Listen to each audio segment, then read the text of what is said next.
Vous êtes sur TV5 Monde, ravi de vous retrouver pour ce nouveau numéro de Kiosque. Au sommaire, ce dimanche, en France, manifestations, grèves et blocages croissants contre la réforme du travail. L'impasse est politique et syndicale. S'agit-il d'une stratégie de la surenchère de la CGT comme du gouvernement ? N'y a-t-il aucun moyen de mettre un terme au conflit social par la négociation ? Comment rétablir le dialogue et sortir de l'impasse ? Comment va la Grèce ? Athènes a obtenu cette semaine un prêt de plus de 10 milliards d'euros de ses créanciers contre de nouvelles mesures d'austérité. Que reste-t-il de la souveraineté grecque ? Le gouvernement se targue de pouvoir remettre son économie sur les rails après cet accord. Est-ce vrai ? Un an après la crainte d'un Grexit, où en est la Grèce ? L'opposition congolaise dans la rue jeudi pour dénoncer les velléités du président Joseph Kabila de se maintenir au pouvoir. L'élection présidentielle aura-t-elle lieu en fin d'année ? Une hypothèse de moins en moins probable. Joseph Kabila garde le silence. Quelle est sa stratégie ? Et quels sont les risques de violence aujourd'hui en République démocratique du Congo ? Tout de suite, voici nos kiosqueurs pour en parler. Angélique Kourounis, journaliste franco-grecque, correspondante en Grèce pour plusieurs médias francophones, co-auteure de Visage de la crise aux éditions Buchet-Chastel, réalisatrice de Aube dorée, une affaire personnelle qui sort cette année en Europe et en ce moment en France. Yann Mince, essayiste, rédacteur en chef de la rubrique internationale du magazine Alternatives économiques. Vous étiez précédemment chef adjoint du service Monde au quotidien français La Croix. Francis Laloupeau, journaliste à la radio internationale africaine Africa numéro 1, professeur de géopolitique à l'Institut pratique de journalisme à Paris et président de l'Observatoire des réformes et géopolitiques d'Afrique et partenaire d'Europe. Et enfin, Sonia Mabrouk, journaliste à la radio française Europe 1, où vous animez également le débat des grandes voix et Europe 1 dimanche soir. Vous présentez sur la chaîne parlementaire française Public Sénat l'émission On va plus loin. Franco-tunisienne, vous étiez auparavant à l'hebdomadaire Jeune Afrique. Merci à vous quatre d'être en plateau ce dimanche pour commenter et analyser l'actualité de la semaine.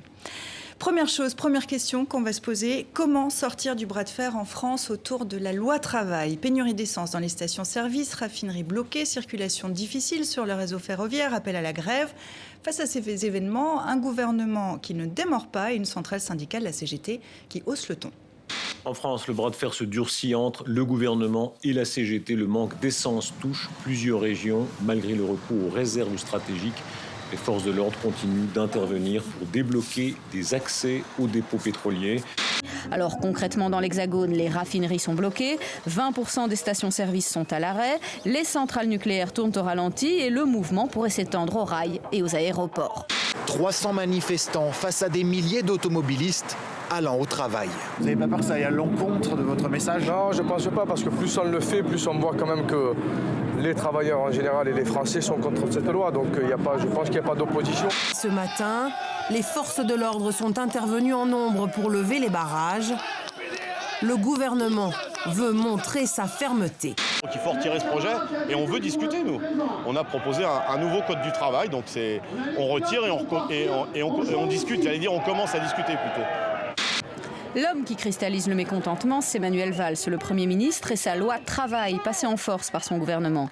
Pour les manifestants, ce texte détruit les droits des salariés. Il est hors de question de changer le cap. Il peut toujours y avoir des modifications,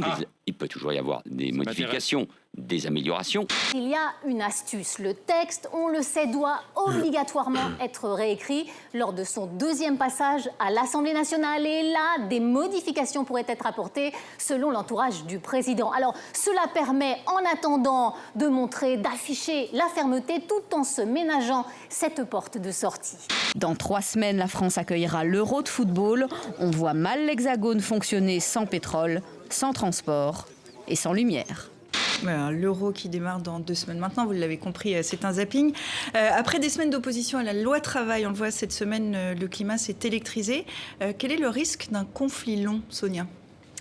Le risque, c'est une guerre d'usure. Bien, il faut partir d'un constat aujourd'hui, c'est que les Français, malgré les blocages, malgré tout ce qu'ils subissent et ce qu'ils vont subir, parce que c'est une semaine qui s'annonce très chaude socialement, eh bien, ils sont encore contre la loi. Donc le pari de l'exaspération qui a été fait par l'exécutif n'a pas marché pour le moment. Et c'est une situation assez paradoxale parce qu'aujourd'hui, dans le JDD, dans le journal du dimanche, vous voyez qu'ils n'ont pas une bonne image du leader syndical de la CGT et en même temps, ils sont contre contre cette loi? Moi, je pense tout simplement parce que c'est une loi viciée dès le départ. De sa naissance et tout le processus, non pas qu'elle n'ait pas été expliquée, parce que je pense que les Français, j'entends souvent, elle n'a pas été expliquée, mais enfin, même si on ne connaît pas tous ces détails de cette loi, les Français la comprennent. Tout simplement, elle n'était pas prévue. Le candidat Hollande n'est pas en train de faire ce que le président, n'a pas dit ce que le président fait, et tout le problème est là. C'est une erreur originelle. Sur l'idée d'un conflit long avec l'Euro qui approche, qui démarre dans 2 semaines, avec 2,5 millions de spectateurs attendus en France, est-ce que c'est une possibilité ou est-ce que la résolution arrivera avant parce que la pression est trop forte avec l'Euro? Francis? Je crois qu'il pourrait toujours y avoir des compromis parce que ceux qui aujourd'hui manifestent ont aussi besoin de l'euro. Ils ont besoin que cet euro fonctionne parce qu'il en va de l'image évidemment de la France. Je pense que... Et puis il y a beaucoup de spectateurs potentiels aussi parmi les grévistes. Mais la vraie question qui est posée au fond, c'est qu'on assiste non pas à un conflit ordinaire, on assiste, comme vous le disiez d'ailleurs, à un conflit idéologique. C'est vrai que le pouvoir, le gouvernement campe sur des positions, je dirais, techniques, des positions de principe. On ne lâchera rien. On engage des réformes, il faut que la France puisse accepter des réformes. Et le Premier ministre dit, voilà, c'est une sorte comme ça de confrontation, de rapport de force avec les syndicats. Les arguments qui sont avancés sont des arguments essentiellement techniques et non pas politiques et pas idéologiques surtout. Or, la CGT qui a soutenu la candidature de François Hollande, enfin qui a appelé surtout à battre Nicolas Sarkozy en 2012, avait fait ce choix sur une base idéologique. C'était un engagement idéologique. Et c'est vrai, comme vous le disiez, c'était aussi sur la base d'un programme politique. Aujourd'hui, la CGT se considère, comme d'ailleurs beaucoup de Français, se considère flouée par ce qui a été engagé depuis 4 ans, c'est-à-dire cette politique menée au nom de la social-démocratie, au nom d'une forme de social-libéralisme, et dans une politique dans laquelle, évidemment, la CGT, comme beaucoup de Français, ne se reconnaissent pas. Alors, je crois que le grand danger aujourd'hui, ce n'est pas, comment dire, le grand danger en réalité, ce n'est pas, je dirais, de ne rien lâcher comme fait le gouvernement. Le vrai danger, en fait, c'est de remettre en fait en place le débat politique entre le gouvernement et les syndicats et le plus grand nombre, je dirais, de ceux qui aujourd'hui contestent cette réforme. Et il faut que le gouvernement refasse de la politique. Il faut que le gouvernement justifie idéologiquement sa réforme. Yann, vous êtes d'accord avec ça? Est-ce que c'est une façon et comment y arriver à cette négociation, à ce dialogue? Alors, il y a un Parlement dans ce pays. On n'a pas vu beaucoup au moment du premier vote de la loi devant l'Assemblée à cause du 49.3. Il n'y a pas eu de débat, il n'y a pas eu d'amendement, il n'y a rien. La porte de sortie qui reste au gouvernement aujourd'hui, c'est de dire, comme l'ont proposé déjà certains, nous n'appliquerons pas le 49.3 sur la deuxième lecture à l'Assemblée et à ce moment-là, le Parlement peut introduire des amendements. Et là, effectivement, on peut avoir des compromis sur le fameux article 2. Le problème, c'est que le gouvernement a promis de ne pas bouger et il est soutenu par un autre syndicat dont on ne parle pas ces jours-ci, qui est la CFDT, qui est plutôt le syndicat en pointe, qui est plutôt le syndicat qui monte face à la CGT. Et la CFDT soutient le fait qu'on ne change rien de fondamental, en tout cas, et notamment pas l'article 2 de cette fameuse loi. Donc si le gouvernement cède à la CGT, il désavoue son principal soutien syndical, qui est la CFDT. C'est extrêmement compliqué et ce sera très difficile à faire avaler à la CFDT. Alors, on peut arriver à un compromis un peu compliqué. Lequel alors? Par exemple, on entendait Maryse Burgot tout à l'heure dans les extraits qu'on a montrés qui disait que peut-être il y a moyen de retoquer à peu près la loi au Sénat. Il n'y a que des mauvaises solutions. On va les passer en revue. Le retrait, c'est une défaite en race campagne pour le tandem exécutif. Manuel Valls joue sa crédibilité, François Hollande joue 2017. Et il y a déjà eu la loi sur la déchéance de nationalité. Vous dites modifier l'article 2, c'est un couteau planté dans le dos de la CFDT, qu'on appelle le syndicat réformiste, qui ne l'acceptera pas, le dialogue social sera mort. Il sera obligé d'accepter. Troisième solution, le gouvernement tient bon, dur, et c'est un gouvernement, un exécutif qui s'enfonce dans les abîmes de l'impopularité. Mais il reste un chemin de crête. Un chemin de crête, c'est François Hollande qui peut jouer sur les revendications catégorielles de la CGT, SNCF, RATP, aviation, c'est-à-dire on va sortir encore le carnet de chèques. Voilà. Dire qu'on ne touche pas à la loi travail, mais donner. Jouer les fédérations contre la centrale, en fait. Voilà. Alors en fait, je me tourne vers vous, Angélique, puisque vous vivez en Grèce, pas en France, mais vous suivez ce qui se passe ici. Vu de Grèce, à quoi ça ressemble? C'est un chantage qui fonctionne? Est-ce que le pays apparaît comme bloqué? En Grèce, ce qui se passe en France est extrêmement suivi par les médias, par les réseaux sociaux et aussi énormément parce que les Grecs ont quand même un peu l'impression de vivre un bis repetita. Une loi du travail contestée par la plus grande partie des syndicats, c'est quelque chose qui a été vécu ces 5 dernières années en Grèce.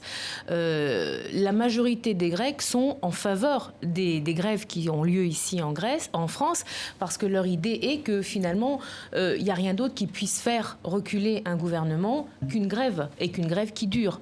La loi du travail, évidemment, les Grecs ne l'ont pas dans leur plus grand détail, mais rien que le mot réforme du travail, ça leur donne des boutons. Parce que réforme du travail, en Grèce, on a eu ça, et ça a donné quoi? Ça a donné une dérégulation totale des relations du travail, toujours en faveur du patronat et en défaveur des salariés. Donc eux, ils espèrent, et on le voit dans les réseaux sociaux, dans les messages qui passent, que cette grève va durer et que le gouvernement, comme dans le passé, va discuter. Moi, il y a une chose qui m'a un peu intriguée dans ce qu'on a vu dans le zapping, c'est qu'on a vu un délégué syndical qui a dit « nous, on veut discuter », puis on a vu un exécutif qui a dit « on ne lâche rien, la loi passera telle que… » Si on veut alors, discuter, est-ce que les centrales syndicales veulent vraiment discuter? Sonia, je ne dis pas que le plus ouvert mais je dis que si on veut discuter de la part de l'exécutif, que Manuel Valls a dit qu'il était ouvert à des modifications. À des modifications, mais si on dit je suis ouvert à des modifications, mais je ne lâche rien, la loi doit passer, il y a quelque chose qui ne va pas. C'est ou l'un ou l'autre. C'est vrai qu'il y a une contradiction. Il y a une contradiction. C'est le théâtre de la négociation. Absolument. Ça se passe. Il y a toujours une dramaturgie des négociations. Parce que finalement, chacun peut-être pour discuter. Parce que finalement, chacun n'est pas dans sa position. Le gouvernement est à la place où on l'attend, le syndicat est à la place où on l'attend. Finalement, effectivement, c'est un théâtre ou pas? Le gouvernement a réussi une prouesse, c'est finalement de mécontenter tout le monde, ou de satisfaire seulement partiellement, je dirais, la population. Parce qu'on a une situation très très particulière. Le dernier sondage en fait en date sur la loi travail montre que à peu près 46% de Français sont plutôt d'accord, demandent à ce que la loi soit supprimée, retirée. 46%, c'est la moitié en fait, c'est ça. Donc il y a une moitié de Français qui grosso modo demandent le retrait de la loi, une autre moitié finalement qui soutient cette loi sans l'avoir vraiment lue d'ailleurs. Non. Il y a 40% veulent qu'elle soit modifiée et 13% sont absolument pour. Alors, on peut entrer dans ce genre de nuances, oui, mais ce qui est intéressant aussi, c'est qu'aujourd'hui, on n'a pas une confrontation droite-gauche sur une réforme. Le débat ne se passe pas à ce niveau-là. Il y a une atomisation du débat, y compris, à commencer d'ailleurs par, je veux dire, à l'intérieur de la gauche elle-même. Alors, mais ça pose pardonnez-moi des problèmes à la droite. Hein. Ça pose des problèmes à la droite parce que du coup la droite est en retrait dans la confrontation. Un pays hystérisé comme cela, c'est un défi pour eux s'il y a alternance. On a la même chose en Grèce. Oui. Vous dites pays hystérisé. Mais oui, hystérisé. On lit et on dit, je ne sais pas si vous êtes d'accord, qu'il y a un climat insurrectionnel. Je veux dire, attention aux mots qu'on utilise, c'est pas l'insurrection. C'est pas l'insurrection, mais c'est une démocratie contestataire. C'est-à-dire, si on arrive à un point où le mot réforme nous fait sursauter, c'est quand même grave. Parce que la réforme, c'est pas forcément contre l'intérêt des Français. On arrive à une situation où réformer, c'est perdre de ses droits. C'est grave de tout dépend de ce que l'on met dans le mot réformer. Parce que le mot réformer, on l'a entendu en Grèce pendant 5 ans, il n'y a pas un mot qui a été plus galvaudé que c'est vrai qu'il est très connoté en Grèce. Si la réforme, c'est détricoter l'État social, déstructuriser toutes les relations du monde du travail, baisser les salaires et les retraites, c'est pas des réformes. Mais est-ce que c'est cela pour cette loi travail selon vous? Si les Français réagissent comme ça, ils ont peut-être un peu peur. Mais ils réagissent pas plus comme ça. Il y a une partie des Français qui réagissent comme ça. Mais 13% seulement le veulent. Je pense qu'il y a un vrai clivage sur le droit social et son évolution. On a d'un côté la CFDT qui dit on peut, dans une entreprise, avoir des accords qui dérogent aux accords de branche, qui habituellement sont plus importants, plus forts. On peut le faire. Il peut y avoir une démocratie au niveau de l'entreprise. Les salariés peuvent décider ou pas de soutenir une modification, une dérogation aux accords de branche. Et on a en face la CGT et d'autres, et FO, qui disent non, si on commence à abaisser ça, si on commence à laisser les salariés de l'entreprise face à leur employeur, ça sera forcément moins favorable, ils vont forcément concéder. Là, il y a un pari sur, effectivement, où doit se faire la modification du droit social et est-ce que, globalement, des salariés d'entreprise sont assez forts pour résister à leur employeur en période de chômage fort, etc., ou pas. Là, il y a un vrai choix. Et ce n'est pas quelque chose de purement idéologique. C'est un pari sur ce que c'est la démocratie entreprise, oui ou non. Et puis, il y a un pari politique aussi. C'est aussi un choix idéologique. Oui, ce qui se joue à la place de la République depuis plusieurs semaines. Nuit debout. Tous ces gens qui manifestent. Parce que, d'une certaine manière... Il n'y a presque plus personne si vous y allez. Là, comme a fait la CGT, je dis, occupe aussi fortement le terrain de la contestation parce que, quelque part, elle n'a pas envie qu'on lui vole aussi la contestation. Et puis, parce que la CGT est en baisse dans les élections professionnelles. Qui relève de la confrontation idéologique idéologique et politique davantage que de la contestation seulement d'une réforme. N'oublions pas, Sylvia Gacha, qu'on est à 1 an de la présidentielle et que ce qui se joue là, évidemment, est aussi important pour, évidemment, la CGT que pour le gouvernement. Je crois que la solution pour le gouvernement aujourd'hui, même s'il commence à douter, évidemment, je dirais, du bien fondé de certains aspects de la loi et que Manuel Valls avance l'idée qu'on pourrait discuter de nouveau. À 1 an d'une présidentielle, on imagine mal un gouvernement, s'il n'est pas aidé, je dirais, par les mécanismes du débat parlementaire, à renoncer à une réforme comme celle-là. Le gouvernement est condamné à jouer son va-tout, c'est-à-dire à maintenir cette réforme jusqu'au bout. Sonia, vous avez raison sur une partie, si je peux me permettre, c'est le calendrier. Le calendrier, vous l'avez rappelé, c'est l'Euro de foot et c'est surtout la présidentielle. Faire une réforme aussi lourde en elle-même, cette loi travail, je ne sais pas encore qui sait ce qu'il y a dedans, mais enfin, c'est pas une énorme réforme, mais c'est un calendrier qui est très compliqué. Je pense qu'il y a un chemin de crête qu'on n'a pas encore, dont on n'a pas parlé pour l'exécutif, c'est cette loi qui va arriver au Sénat. Au Sénat, elle va être complètement chamboulée. Au Sénat, on va l'amener encore plus loin et François Hollande aura beau jeu de dire, regardez, moi je vous propose une social-libéralisme bon teint, entre guillemets, voilà ce que propose la droite, vous avez le choix entre ces deux visions de la France aujourd'hui. Est-ce qu'il réussira son pari de cliver ainsi et de faire sortir la France du clivage entre les deux gauches, puisque nous voyons, et de rétablir le clivage droite-gauche? C'est sa seule porte de sortie aujourd'hui. Sauf qu'elle reviendra en deuxième lecture ensuite à l'Assemblée et qu'on avec un reviendra. 49.3 peut-être, et puis... À mon sens, après l'euro, justement, puisqu'il y avait cette histoire de calendrier. La promesse de ne pas utiliser le 49.3, ce serait une voie de sortie politique, du coup. Absolument, mais moi... dire le Parlement peut amender la loi. Et ça n'est pas un recul. On est vraiment dans la Ve République en France, où quand le président recule face au Parlement, c'est considéré comme un désaveu. Non. La logique, ce serait que le Parlement puisse amender la loi et que le gouvernement dise, très bien, le Parlement a fait son travail. Il y a vraiment qu'en France où effectivement quand le roi est désavoué par le Parlement, c'est comme s'il était battu en race campagne. Parce qu'il y a des gens en campagne. Manuel Valls. Mais pourquoi est-ce que les Français ne comprennent pas cette loi si elle semble réformer, si je vous suis, un système qui se doit d'être réformé? Moi, le 13% que vous avez énoncé de gens, uniquement 13% qui sont favorables en l'état, c'est quand même inquiétant. Est-ce qu'on peut faire passer une loi où seul 13% de la population l'accepte? C'est vraiment le fond du problème. Oui, en même temps, c'est pas les sondages qui font le... Oui, sinon on ne fait plus rien. C'est la démocratie des sondages. Les sondages varient. On ne peut pas gouverner un pays avec les sondages.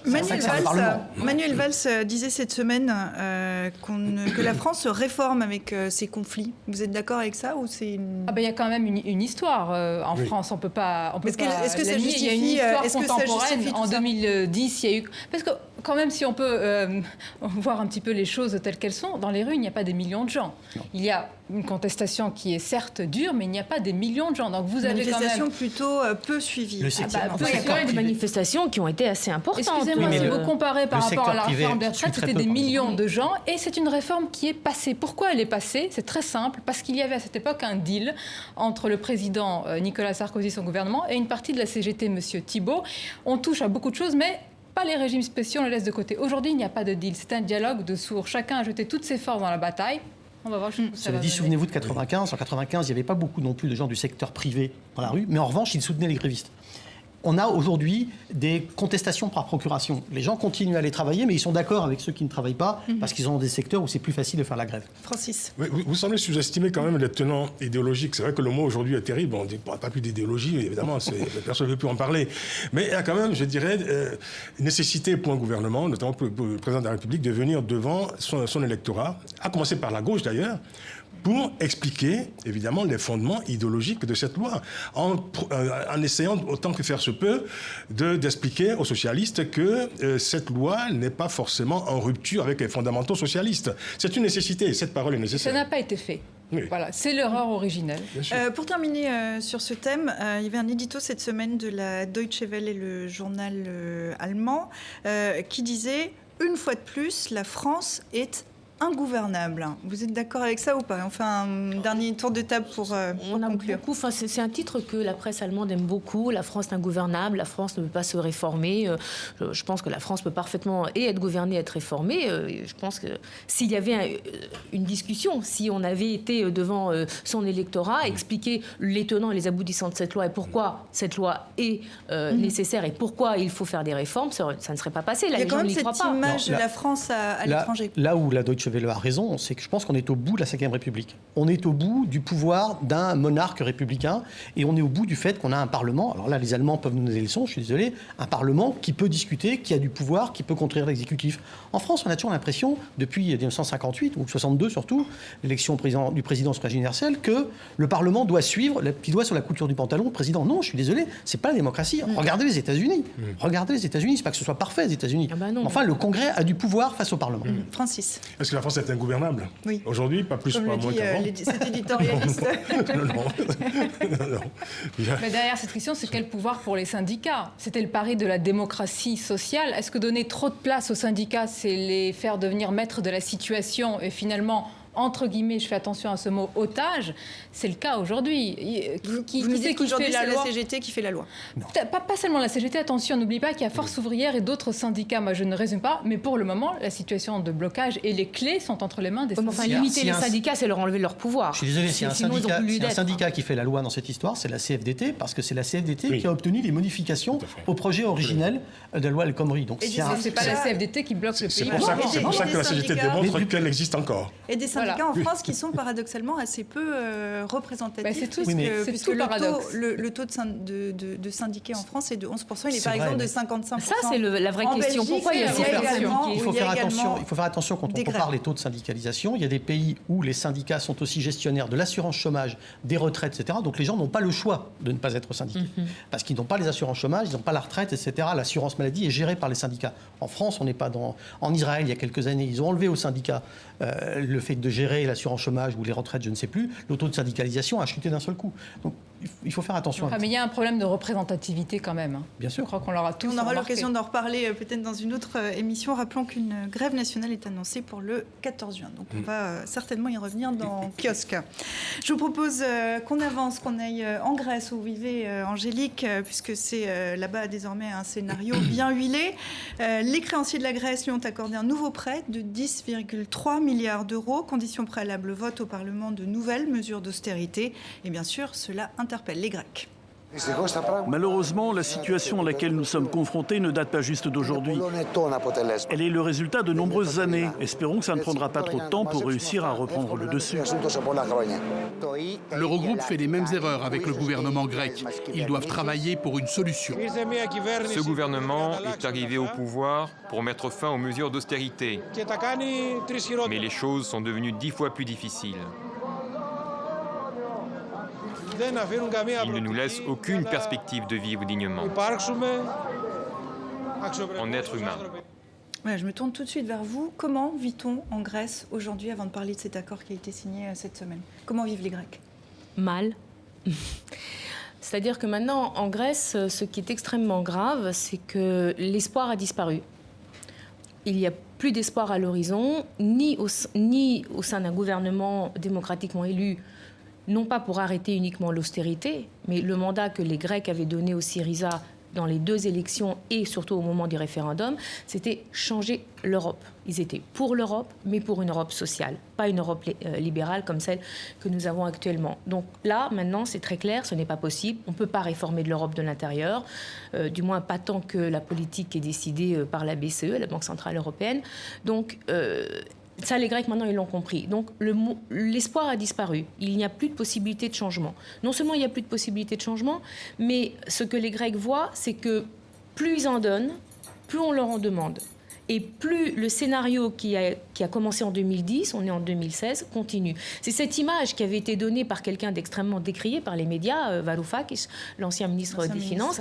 C'était une image extrêmement violente, mais extrêmement juste. Celle d'un drogué qui a besoin de son shoot quotidiennement pour tenir le coup, mais qui entretient sa maladie, qui entretient sa dépendance à la drogue. Les prêts que l'on prête à la Grèce, que les Grecs doivent rembourser, entretiennent sa dépendance, augmente sa dette. Au début de la crise, on était à 120% du PIB. Maintenant, on est à plus de 182% du PIB. Et selon un rapport du Handelsblatt, qui est un journal allemand conservateur, 95% de ces prêts ont été aux banques et non pas aux besoins du pays. Alors, le changement, c'est que pour la première fois, les prêts qui ont été accordés dernièrement, là, les 10 milliards et quelques qui ont été accordés à la Grèce, environ 3 à 4 milliards vont aller aux besoins réels du pays. Et le reste va quand même aller aux banques, notamment françaises, pour maintenir l'euro. Donc, les Grecs se disent il faut qu'on trouve une autre solution et ils l'ont pas. Alors il y a un an planait le spectre, c'était l'été dernier, planait le spectre du Grexit, c'est-à-dire une sortie de la Grèce de l'Union européenne. Que s'est-il passé depuis un an? Qu'est-ce qui a changé? Il y a le Brexit. On en parle moins de la Grèce. Il y a le Brexit. Les Grecs. Donc la crainte est ailleurs. Voilà, non, c'est pas ça. C'est que maintenant les migrants. Voilà, oui, non, disons que tout va bien en Grèce, la politique européenne appliquée en Grèce est la meilleure, les Grecs, la preuve c'est que ça marche, les chiffres sont bons, on n'est plus à 28% de chômage, merci, on est à 25%, mais parce qu'en fait, il faut convaincre l'électorat européen que l'Union européenne, la Commission, l'Eurozone appliquent les bonnes recettes à la maladie grecque. Tout ça, pourquoi? Parce qu'il y a le Brexit. Parce qu'on a tellement peur que le Brexit fonctionne qu'il faut absolument convaincre que tout marche bien. Bon, tant qu'il y aura Brexit, tout ira bien en Grèce. Et on en reparlera après en fonction du résultat. Avec un point en plus, et c'est ce que vous dites, je trouve ça très inquiétant parce que vous dites finalement, donc il n'y a plus d'espoir, et ça c'est terrible, il n'y a plus d'espoir alors que Syriza avait été porté quand même par un espoir. Donc les Grecs ont essayé un petit peu, quasiment tous les partis, quasiment, je dis bien, et ils ont le sentiment que la démocratie, finalement, parce qu'il est arrivé, évidemment, il a été élu démocratiquement, la démocratie n'a plus de pouvoir. Et ça, c'est très, très grave, parce que plus d'espoir et plus de conviction, on ne croit plus à la démocratie, je pense qu'on ça donne un parti néo-nazi, troisième force du pays, depuis maintenant 5 ans. Voilà. Le slogan du Syriza était retour de l'espoir, on a droit à l'espoir. Et c'est un mot qui a disparu de toutes les campagnes électorales. Sauf que l'alternative, c'était quoi? L'alternative, c'était la sortie de la Grèce de la zone euro. La Grèce n'a pas les moyens de tordre le bras, elle toute seule, aux 27 autres pays, et notamment pas à l'Allemagne. Et là où c'est très impressionnant, c'est qu'aujourd'hui, ce qui s'est passé dans les accords de cette semaine, c'est un bras de fer, non pas entre la Grèce et l'Union européenne, mais entre le FMI et l'Allemagne. Le FMI considère qu'il faudrait effacer une partie de la dette de la Grèce parce qu'elle n'est pas payable. La Grèce n'y arrivera pas. Et l'Allemagne s'obstine, et avec elle a réussi pour l'instant à obtenir que l'Union européenne continue. On parle d'allègement de dette, mais l'allègement de dette, ça veut dire quoi? Ça veut dire qu'on va baisser un peu les taux d'intérêt, on va allonger les périodes de remboursement, mais on ne va pas effacer de la dette grecque parce que l'Allemagne et quelques autres pays ne veulent pas. Et donc, on continue à faire semblant qu'un jour, la Grèce pourra repayer cette fameuse dette, alors qu'on sait qu'elle n'y arrivera pas, et qu'il va falloir, pendant encore plusieurs décennies, prêter de l'argent à la Grèce dans des conditions très difficiles pour les Grecs, dans des conditions insoutenables, pour pouvoir espérer que l'économie grecque se redresse un jour. Non, on continue à faire semblant que la politique que l'on applique est la bonne. Et la politique que l'on applique n'est pas la bonne parce qu'elle n'a pas donné les résultats escomptés. C'est ça. On a eu 5 ans pour voir les résultats de cette politique. Mais la Grèce n'a pas marché. Et le FMI l'a reconnu à un moment. Absolument. À plusieurs moments. Je pense qu'il y a un couple intenable, c'est le FMI et Bruxelles. Le FMI a des objectifs qui n'ont rien à voir avec la construction politique de l'Europe. On a mis ce couple improbable ensemble pour gérer une situation particulière, celle de la Grèce, qui relève de la solidarité européenne, en principe seulement. Alors c'est vrai qu'avec le recul aujourd'hui, on se demande où est passé ce souffle qui a traversé l'Europe l'année dernière, quand Alexis Tsipras allait à Bruxelles pour, d'une certaine manière, rappeler aux parlementaires européens que l'Europe était avant tout un projet politique. Alors on a dit, voilà, il y a la politique qui revient enfin au sein de l'Europe, on va pouvoir à nouveau enfin redéfinir, on se donnait rendez-vous déjà, je dirais, pour revisiter les fondements, les fondations de l'Europe et inventer une nouvelle Europe. Évidemment, ce souffle utopique qui a été à un moment donné soutenu par le référendum a été balayé puisque quelques temps après, aujourd'hui on le voit bien, que la Grèce s'est rangée à l'orthodoxie financière. C'est soumise. C'est soumise. Parce qu'elle n'avait pas le choix. Qu'est-ce qu'elle pouvait faire d'autre? La sortie de la zone euro. Sa dette aurait explosé. Mais elle explose la dette. Non, mais elle explose encore beaucoup plus. Le vrai constat aujourd'hui, c'est que la Grèce, on le disait déjà, c'est une banalité que de le dire, est sous tutelle évidemment, mais c'est surtout que la Grèce vit avec le couperet des huissiers. C'est comme un pays en fait qui se lève tous les matins avec des huissiers qui viennent lui prêter un peu d'argent pour qu'il puisse rembourser à tempérament, donc en s'endettant un peu plus chaque jour. Est-ce que ça veut dire... Et avec tout ça, on oublie les retraités qui vivent de plus en plus mal en Grèce. On oublie un pouvoir d'achat de plus en plus en recul. Est-ce que ça veut dire qu'aujourd'hui la Grèce est matée Alors mater, c'est vraiment pas un mot que j'accepterais. Je dirais que la Grèce est soumise. Je dirais que le mot est tout à fait juste. D'ailleurs, il y a un économiste, James Galbraith, alors mon accent est terrible, mais c'est lui, qui a dit que la Grèce subit une politique d'huissier. C'est exactement ça. Vous dites, qu'est-ce qu'elle aurait pu faire? Mais si l'issue, si le dilemme, c'est soit continuer une politique qui ne porte pas ses fruits, qui ne portera pas ses fruits parce qu'elle n'est pas bonne, et ça fait 5 ans qu'on le voit, ou en essayer une autre, eh bien, au bout de 5 ans, au bout de 30% de gens sous le seuil de pauvreté, au bout de 35% de gens qui n'ont plus accès aux soins, au bout de plus de 200 000 jeunes qui sont partis, on peut peut-être essayer autre chose. Je ne suis pas en train de défendre la politique européenne de la Grèce. Je dis que la Grèce, toute seule, n'a pas les moyens de forcer l'Union européenne, l'Union européenne à changer d'avis. C'est ça le problème. Mais la Grèce, n'a pas les moyens de représente autre chose aujourd'hui. Pardonnez-moi juste. Mais on revient. La Grèce a un poids beaucoup plus, un poids dans le sens. Attention, la Grèce, elle a un défi majeur dont on ne parle pas. Elle a le défi des migrants aujourd'hui. La Grèce est un pays qui porte à bout de bras. On la laisse totalement seule. Alors on la laisse. Et l'Europe n'a pas les moyens aujourd'hui de laisser tomber du camp d'Idomeni, où vivaient 8400 migrants depuis quelques mois. Donc ça, c'était une autre actualité. Et il y a un lien, évidemment. Il y a un lien, évidemment. C'est-à-dire que l'Europe n'a absolument pas les moyens, justement, de se détourner de la Grèce et de laisser le pays... Alors, mais apparemment, elle s'offre ces moyens qu'elle n'a pas, puisque, la Grèce n'est pas aidée dans sa gestion. La Grèce n'est absolument pas aidée dans cette gestion des migrants. On n'arrête pas de lui dire, à juste titre, pour le coup, que les conditions dans lesquelles les migrants et réfugiés sont détenus, que c'est inadmissible. Tout ça, c'est tout à fait exact.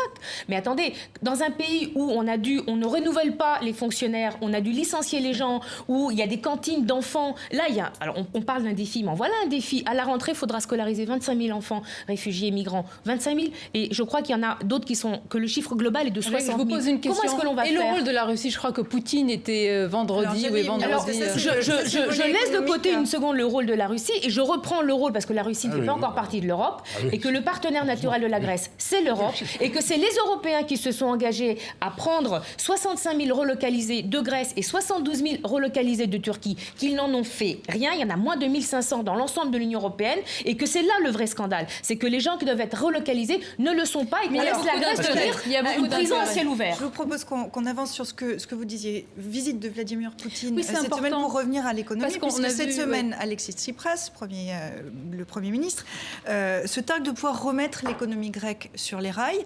La même semaine, Vladimir Poutine est en visite, donc vous le disiez, ce n'est pas l'allié naturel de la Grèce. Est-ce que c'est un pied de nez à l'Union européenne? Oui, il fallait voir quand même les poignées de main et les sourires éclatants. Si, je vais terminer juste des deux leaders. Il y a des intérêts communs, c'est-à-dire qu'Alexis Tsipras, évidemment, c'est l'Union européenne, la Grèce, il n'y a rien à dire. Mais il vous dit, attention, regardez, il y a quelqu'un qui s'intéresse à moi. Oui. Sauf que Vladimir Poutine a une économie qui est quand même très fatiguée, que lui aussi se dit que dans un mois, l'Union européenne va réexaminer la prolongation des sanctions vis-à-vis de l'Ukraine. Donc chacun se tient par la barbichette, mais c'est toujours très politique comme message. Là, c'est pareil, c'est de la dramaturgie. Qu'est-ce que Poutine a à offrir à Tsipras et à la Grèce? La pauvre Grèce, elle n'a pas grand-chose à attendre d'un pays qui aujourd'hui a vu le baril de pétrole s'effondrer, qui voit son économie en très mauvais état, qui est engagé en Syrie, qui est engagé en Ukraine, à qui ça coûte très cher, etc. Honnêtement, je ne crois pas. Il y a une sympathie ancienne, une partie de la gauche grecque pour Moscou. Il y a ces histoires dont on nous rebat les oreilles sur la solidarité des orthodoxes, que je ne crois pas beaucoup, mais en tout cas, je crois que ça n'a rien... L'orthodoxie, c'est pas sa tasse de thé. Non, c'est pour ça que j'ai commencé par parler d'une partie de la sympathie de la gauche grecque vis-à-vis de Moscou. Mais ce que je crois en revanche, c'est que Poutine n'a pas grand-chose à offrir. Effectivement, c'est du théâtre, cette histoire-là. 1 million de touristes, c'est quand même pas mal. 1 million de touristes, 1 million de touristes, oui. 1 million de touristes. Et puis... 1 million de touristes à condition que la crise des migrants ne prenne pas de l'ampleur et que ça ne dissuade pas les touristes de venir. Vous êtes un peu rapide sur ce point-là. Non, Sonia. Attention, il faut... je veux dire, l'économie, c'est aussi beaucoup de politique. Peut-être qu'il n'a pas grand-chose dans sa besace, mais les images sont importantes, les poignées de main sont importantes, et l'Europe fait très attention. C'est pas ça qui va donner... Avec un Poutine qui a une force aujourd'hui sur la scène internationale. C'est pas ça qui va donner aux Grecs les moyens d'améliorer leur système social. Je suis d'accord avec Jan Meintz, c'est une dramaturgie pathétique, parce qu'évidemment, je pense que c'est pas la Russie qui va aujourd'hui apporter des solutions, mais c'est vrai que Vladimir Poutine, chaque fois qu'il a l'occasion, évidemment, d'embêter un peu l'Europe, il ne s'en prive pas. Mais il y a un partenaire de la Grèce qui est resté un peu tapis dans l'ombre, qui avait lancé quelques appels comme ça il y a 2 ans, c'est la Chine. Et la Chine, de ce point de vue, peut peut-être être plus utile pour la Grèce aujourd'hui que Vladimir Poutine, qui n'a évidemment que des gestes, qui n'a que des gestes politiques en soi. Sauf que la Chine, elle vient pour profiter des privatisations qui sont demandées par l'Union européenne. De toute façon, il n'y a plus grand-chose qui appartient aux Grecs maintenant. Qui sont Grèce, imposés par l'Union européenne. Tous les biens de la Grèce sont maintenant, évidemment, offerts à l'étranger, on le sait très bien. Et moi, je pense qu'en fait, il y a 1 an, il aurait dû y avoir le Grexit. Oui. Je pense que ça aurait été un acte fort. Tout le monde est d'accord avec ça pour terminer sur ce Non, thème? je pense que ça aurait été désastreux pour la Grèce. Moi, pourquoi est-ce que vous savez, vous pourriez me dire quelles conséquences il y aurait? Non, moi je ne parle pas des conséquences. Moi je dis qu'on a appliqué une politique que, au départ, j'ai totalement soutenue, qui était une politique de réforme, parce que je pensais que le mot réforme avait quelque chose de positif, que ce pays avait et a toujours besoin de réformes dans absolument tous les secteurs. Contre la corruption, contre le clientélisme, pour la méritocratie, l'éducation, les hôpitaux. Ce pays a toujours besoin de réformes. J'ai écrit un tas d'articles sur la crise, une occasion pour faire le ménage et réformer ce pays qu'on a besoin. Vous auriez le Grexit. Rien n'a été fait. Le Grexit, ça aurait été peut-être la possibilité de changer une politique qui, certainement, ne réussit pas. C'est ça le problème. Elle ne réussit pas. Mais non. Dites-moi un point positif sur la politique qui a réussi. Ça aurait été l'explosion de la dette grecque. L'explosion de la dette grecque. Mais elle explose. Elle n'arrête pas de grandir depuis maintenant. Par rapport à ce que ça aurait été tout à fait autre chose. Le pire n'est jamais sûr, parce que vous avez une approche essentiellement économiste. Je pense que ça aurait été une étape forte aussi pour l'Europe. Ça aurait été une interpellation forte de l'histoire de la Constitution européenne. Mais ça aurait été la possibilité pour l'Europe de se réformer et de faire autre chose qu'une politique libérale. Le mot de la fin, c'est jouer à l'apprenti sorcier. C'est ce qu'on fait depuis 5 ans en Grèce. La Grèce avec le défi des migrants, la laisser. Mais c'est de la folie. Mais non, mais c'est ce qu'on fait en Grèce. On joue à l'apprenti sorcier. Il veut emmener son peuple vers tout simplement l'obscurité. Et qui ça? Vous ne savez pas ce qui peut se passer. S'il y a un Grexit, vous ne savez pas ce qui peut se passer. Vous-même, vous dites peut-être. Oui, mais ce que je sais par contre, c'est que la politique appliquée n'apporte rien. C'est ça que je vois. Moi, si cette politique marcherait, je serais la première pour. Dans tous les cas, une situation en Grèce assez compliquée et pas de solution pour le peuple grec. Et malheureusement, pour le peuple parce que ce qui se passe en Grèce arrive en Europe. Et on le voit ici, pas de solution idéale. Malheureusement, uniquement monétaire, insuffisante, non adaptée. Il faudrait réfléchir à d'autres solutions. Nous le ferons certainement. Je vous propose qu'on avance, qu'on change de pays, qu'on change de continent. On va se rendre en République démocratique du Congo. Le président Joseph Kabila, vous le savez, ne peut pas se présenter à un 3e mandat. La Constitution ne le lui permet pas. Or, le 11 mai dernier, la Cour constitutionnelle l'autorisait à rester au pouvoir, à la tête du pays, si l'élection présidentielle du 27 novembre n'avait pas lieu. C'est une hypothèse qui apparaît comme de plus en plus probable. Alors, ce jeudi, l'opposition était dans la rue. Regardez le reportage de notre correspondante à Kinshasa, Francine Mokoko, avec Emmanuel Godard. Tout a commencé dans le calme Kinshasa. Un cortège aux couleurs multiples, celle de tous les mouvements d'opposition. Des milliers de personnes ont défilé pour demander la tenue d'une présidentielle cette année. Monsieur Kabila ne peut pas prendre le Congo en otage. C'est notre pays, c'est la terre de nos ancêtres. Donc il est obligé de quitter le pouvoir le 20 décembre. Joseph Kabila ne peut pas constitutionnellement se représenter. Mais la Cour vient d'autoriser le président à se maintenir au pouvoir si l'élection n'est pas organisée. Comme cela semble un peu plus chaque jour, le scénario le plus probable. La manifestation s'est éloignée de l'itinéraire autorisé. Alors, sans sommation, la police a tiré des gaz lacrymogènes. Les partisans de l'opposition ont lancé des pierres et les rues se sont transformées en champs de bataille. On ne peut pas autoriser une marche et disperser violemment, même avec des balles réelles, un peuple pacifique qui n'a violenté personne. Je crois que le peuple a démontré son engagement, son attachement au changement, et le changement, c'est maintenant. À Lubumbashi, en revanche, la manifestation n'était pas autorisée. Et le déploiement policier massif a dissuadé toute personne de sortir une banderole. Nous avons un petit peu peur de se manifester. Manifestation interdite aussi à Goma, mais là, les choses ont franchement dégénéré entre manifestants et policiers. Une personne a été tuée, la police aurait tiré à balles réelles sur la foule. Les autorités, elles, assurent que l'homme était un pillard qui tentait de leur voler une arme, que c'est un accident. Les pierres ici aussi ont volé, les heurts ont été violents. Au total, sur tout le territoire, environ 60 personnes ont été arrêtées lors de ces manifestations. Alors la présidentielle qui doit avoir lieu normalement fin novembre. Pour cette présidentielle, rien n'est prêt. Le calendrier électoral a 7 mois de retard. Le fichier électoral est vicié par des centaines de milliers de doublons. On notera que 6 millions de jeunes en âge de voter n'y sont pas intégrés, qu'en revanche les personnes décédées y sont toujours. Est-ce qu'on peut parler d'un coup d'État constitutionnel comme le dénonce l'opposition, Francis? C'est un push constitutionnel, vous avez raison. C'est exactement ça. C'est un scénario en fait qui était prévu de longue date, certainement. C'est pas... Je veux dire, ce ne sont pas des troubles qui surviennent comme ça. Tout cela n'a rien d'accidentel. Je pense qu'il y avait un projet, il y avait un scénario, il y avait une dramaturgie du pouvoir congolais qui était mise en place depuis le début du second mandat du président Joseph Kabila. Donc vous pensez que ça dure vraiment depuis déjà des années? Ce plan a été mis en place depuis des années parce que Joseph Kabila, on ne l'entend pas.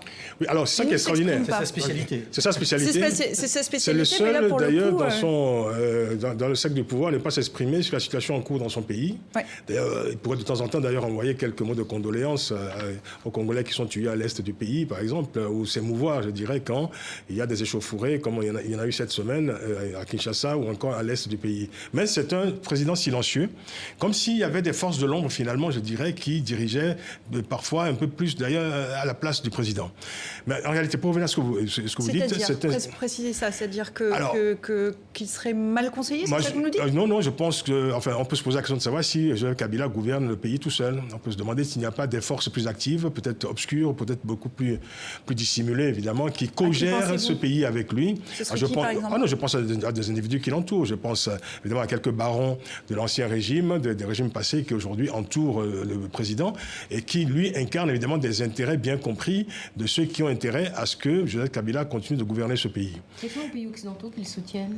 Alors, c'est un autre chapitre. J'aimerais juste m'en tenir à la question intérieure.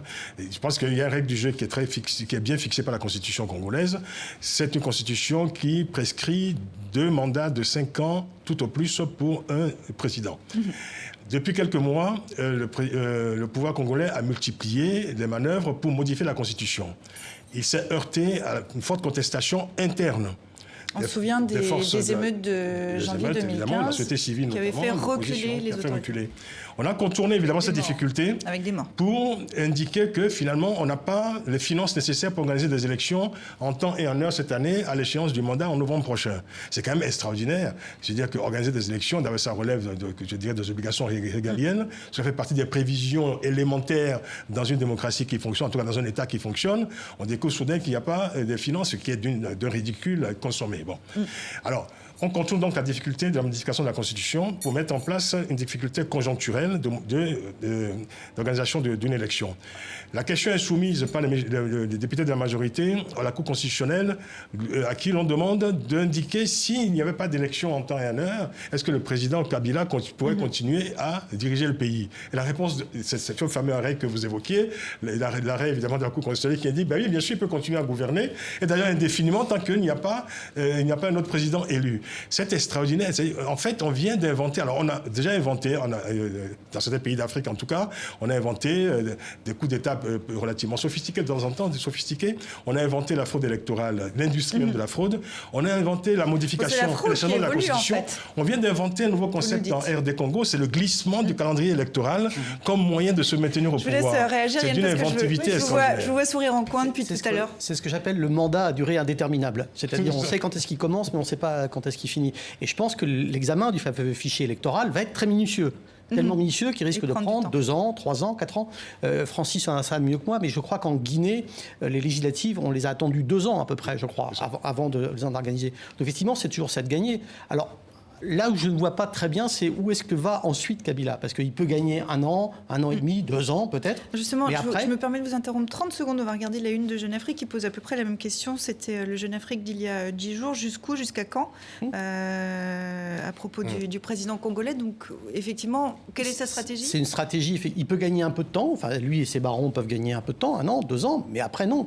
Et il prend un risque majeur. Il faut qu'il se souvienne de ce qui est arrivé à Compaoré au Burkina. Tout le monde pensait que le régime de Blaise Compaoré au Burkina Burkina était extrêmement solide, etc. Il a quand même fini par être chassé par la rue sur une question qui était pas exactement la même. Mais c'était pareil, la reconduction d'un président presque à l'infini. Est-ce que Kagame a été plus ferme et plus habile.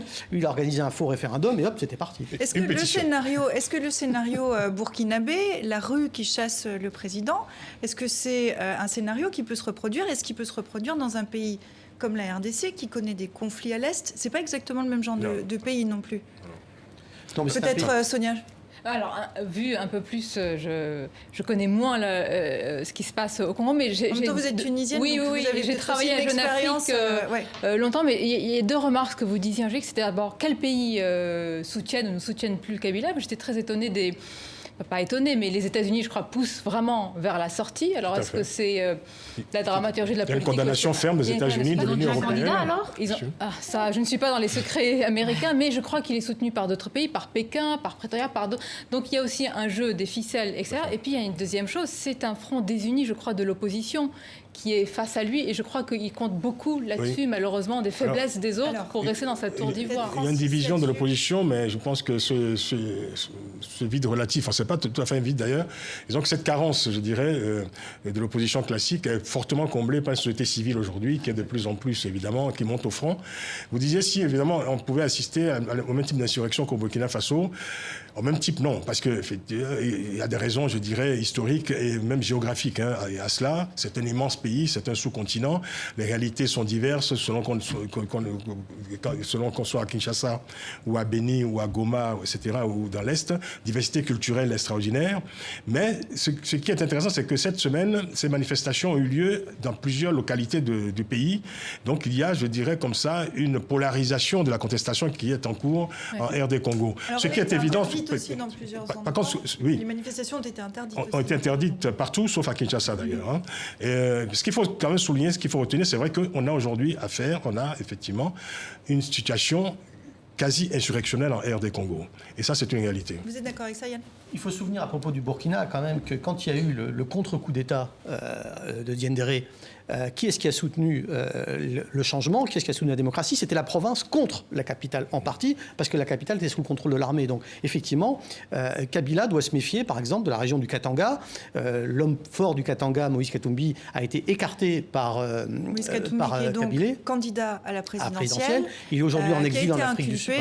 Qui est normalement rentré en Europe aux dernières nouvelles. Donc, Katumbi, c'est quelqu'un de populaire au Katanga. C'est quelqu'un, et le Katanga est une région, comme l'Est, qui était a priori un des bastions de Kabila. Donc effectivement, même son pouvoir régional, si je puis dire, ou ses soutiens, ses bases régionales, s'effritent. Il n'est pas du tout sûr que ça ne fasse pas monter la température. Est-ce que justement pas... Oui, quand même sur ces hommes, alors des femmes, c'est surtout des hommes là, de pouvoir, avec ces changements de la Constitution. Je veux dire, ça s'est passé en Tunisie avec Ben Ali. C'est incroyable encore aujourd'hui, et c'est peut-être une remarque naïve, mais de croire que ça peut se faire sans que la rue ne se réveille, sans que l'opposition ne tonne. Vous avez tellement raison que c'est vrai qu'il faut souligner le décalage extraordinaire qu'il y a entre certains pouvoirs et la population, et même leur époque en réalité. C'est ce décalage qui fait que, finalement, là, nous avons affaire, je dirais, au crépuscule d'un pouvoir qui s'accroche encore, qui met en pratique, qui met en mouvement, je dirais, des pratiques absolument révolues. Et on a le sentiment parfois que ces pouvoirs ne regardent pas par la fenêtre la population, en fait, qui les regarde. Ces jeunes qui aujourd'hui animent des mouvements de la société civile sont en total décalage, sont projetés, je dirais, dans un autre univers, dans l'avenir. Et on a affaire à ces pouvoirs qui sont congelés, enfermés, je dirais, dans des pratiques révolues. Et on en arrive, évidemment, forcément à la déflagration et à l'affrontement.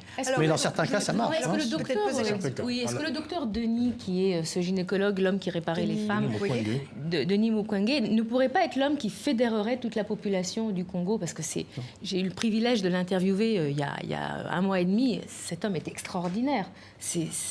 Est-ce qu'il pourrait être une planche de salut pour le pays? Je pense qu'il est déjà très utile là où il est, qu'il a déjà fort à faire déjà. Mais je sais qu'il c'est vrai que son nom avait été évoqué comme potentiel relève. Est-ce que c'est de volonté? On n'invente pas des hommes providentiels comme il faut des bases. D'abord, il faut se méfier des hommes providentiels. Je pense qu'il n'en a plus besoin. Il faut définitivement balayer, je dirais, cette équation. Et Ceci dit, Denis Mukwege est fortement évidemment préoccupé par ce qui se passe dans son pays. Et il a fait une déclaration politique, ce qui est rare de sa part. Il y a quelques jours, il disait il faut un changement radical en RD Congo. Oui, mais c'est une capacité d'interpellation. Mais c'est un homme seul, c'est un homme qui n'a pas de force politique derrière lui. Le vrai rival aujourd'hui c'est Moïse Katumbi. C'est Moïse Katumbi. Il n'est pas soutenu par la population ? Il est soutenu par la population, si j'ose dire. Il est soutenu comme l'abbé Pierre était soutenu par la population. Pour terminer, pour revenir à Joseph Kabila, qu'est-ce qui peut se passer dans les mois à venir en RDC ? Il y a la donne intérieure, et puis j'insiste, évidemment, ce qui est important, c'est la scène toujours politique intérieure, mais qui soutient à l'extérieur, parce qu'on a vu avec d'autres révolutions arabes que quand certains dirigeants extérieurs veulent la chute de certains régimes, ils y arrivent. Quand ils ne veulent pas, ils font exprès. Très honnêtement, avec la plus forte opération de maintien de la paix des Nations Unies dans un pays comme le Congo, les inquiétudes sur la déstabilisation, personne n'a envie à l'extérieur de trop se mêler de l'affaire congolaise. En revanche, il y a un paramètre qui peut jouer contre Kabila, c'est l'état de l'économie congolaise. L'économie congolaise dépend beaucoup du cuivre, le cours du cuivre s'est effondré, et si effectivement, ça a été une des choses que l'administration Kabila avait réussi, c'est les taux de croissance forts. Si ça n'est plus vrai, là on peut voir monter. Et le taux de croissance à 2 chiffres qui est dépassé. Ça risque de ne plus être vrai. Vraiment d'un mot très rapide, Francis, sur ce qui peut se passer en RDC dans les prochains mois. La réponse peut venir essentiellement de la rue, je pense. Et vous savez, on dit beaucoup aux Katanga, vous savez, les Katangais sont très fiers de leur histoire, comme ça ils disent souvent, nous, au Congo, nous avons combattu les forces de l'ONU il y a très longtemps, dans les années 60. Nous sommes capables évidemment de faire entendre notre voix à n'importe quel pouvoir qui s'opposerait, qui se dresserait contre la population. Et la présidentielle reste fixée pour l'instant encore au 27 novembre. Voilà, oui. C'est la date officielle. Hypothétique. Mais enfin, ça reste la date officielle pour l'instant. Je vous propose qu'on termine, comme toujours, cette émission avec notre ami Dilem qui nous propose sa semaine en dessin, l'actualité d'un coup de crayon. On en parlait tout à l'heure, vous allez le voir, on parlait des manifestations, des grèves et des blocages en France où la semaine a été marquée par une pénurie d'essence. Tu veux combien pour ton cocktail Molotov, demande ce Français à un casseur. Les Français prêts à tout pour se procurer du carburant. Siphonner un réservoir était la recherche la plus populaire sur Google cette semaine en France. Rappelons que c'est un délit passible de prison quand même. Barack Obama enlace un survivant d'Hiroshima. Il y a 71 ans, l'armée américaine larguait une bombe atomique sur la ville japonaise où le président était en visite cette semaine. Le nucléaire qui reste pourtant un enjeu militaire central. Regardez la mallette présidentielle. Vous n'auriez pas vu les boîtes noires d'Égyptaire? C'est la question que pose ce capitaine de navire à des migrants en train de se noyer en Méditerranée. 12 000 personnes ont été secourues cette semaine, mais le HCR craint un bilan de 700 morts, d'après les témoignages de survivants. Yann, vous dites quelle horreur. Alors quelle horreur évidemment. Pourquoi tout d'un coup, cette semaine, il y a ces arrivées à nouveau si fortes? Parce que c'est le printemps, parce que la mer est plus facile, la navigation est plus facile en Méditerranée centrale. Parce que la route des Balkans est fermée. Oui, mais sauf que ce ne sont pas les mêmes qui passent. Ceux qui passent pour l'instant, c'était déjà ceux qui passaient, c'est éventuellement surtout des Africains subsahariens, puis aussi quelques Marocains, semble-t-il, pour la première fois. Les Syriens, les Afghans qui passaient par les Balkans ne passent pas, pour l'instant en tout cas, par la Méditerranée centrale, puisque là c'est de Libye. La bande migratoire libyenne, voilà, exactement. Et la Libye, on sait bien que la situation est chaotique et que dans certains cas, certains groupes peuvent lâcher des migrants, si je puis dire, pour obtenir quelque chose de l'Europe. C'est toujours possible. Alors, quelle horreur, disiez-vous? Je vous propose de regarder le prochain dessin de Dilemme qui demeure caustique cette semaine. La fête européenne des voisins se déroule chaque dernier vendredi du mois de mai. Pas de ça en Syrie, vous le voyez, où le bilan des victimes s'alourdit chaque jour. Plus de 6 000 civils ont fui en 24 heures l'avancée du groupe État islamique dans la province d'Alep. Et puis enfin, dernier dessin de Dilemme, journée de commémoration du centenaire de la bataille de Verdun ce dimanche. On parle bien sûr de la Première Guerre mondiale et de ces poilus, le surnom des soldats français. 100 ans plus tard, les poilus ont bien changé, nous dit Dilemme, pour ces commémorations sous très haute surveillance. Un mot rapidement sur cette commémoration sous le signe de l'Europe et de la jeunesse. C'est une commémoration qui a toute sa place. Alors la polémique qui a été soulevée, et en tout cas en Grèce, pas très bien comprise, mais je trouve que le dessin de Willem parle de lui-même. La commémoration, c'est très important, mais ça rejoint le sujet sur la Grèce. Quel souffle, quelle vision aujourd'hui, j'allais dire, quel geste, se prendre par la main ne suffit vraiment plus. On attend beaucoup d'autres choses de si on peut l'appeler encore le moteur franco-allemand. Mais il y a trop d'économie, il faut de l'idéologie un peu. De l'Europe sociale. Et voilà. Rapidement, on est d'accord, on va finir d'accord. On est d'accord, l'Europe sociale. Je crois que vous êtes d'accord finalement. Tout ça depuis le début. C'est les bienfaits de l'émission. Francis, vraiment d'un mot rapide sur cette commémoration. En fait, moi, je m'interroge souvent sur, je dirais, la forme des commémorations. Parce que, est-ce que la commémoration, c'est de regarder vers le passé ou de se projeter vers l'avenir? Si c'est projeter vers l'avenir, il faut peut-être penser aux jeunes et peut-être pas interdire certains concerts qui pourraient justement faire le lien entre les jeunes, référence la au nouvelle concert qui a génération. été annulé à Verdun, cette polémique, absolument. Voilà, c'est ça. La question de la jeunesse qui marche en France, qui marche en Europe, qui marche en Afrique. Merci à vous quatre d'être venus débattre de cette actualité si riche, si passionnante. Je vous dis, quant à moi, pas la semaine prochaine. La semaine prochaine, vous retrouverez Nidia Paliakara à cette place. Je vous dis à dans 2 semaines et d'ici là, restez fidèles à Kiosque sur les réseaux sociaux, Facebook, Twitter. À bientôt.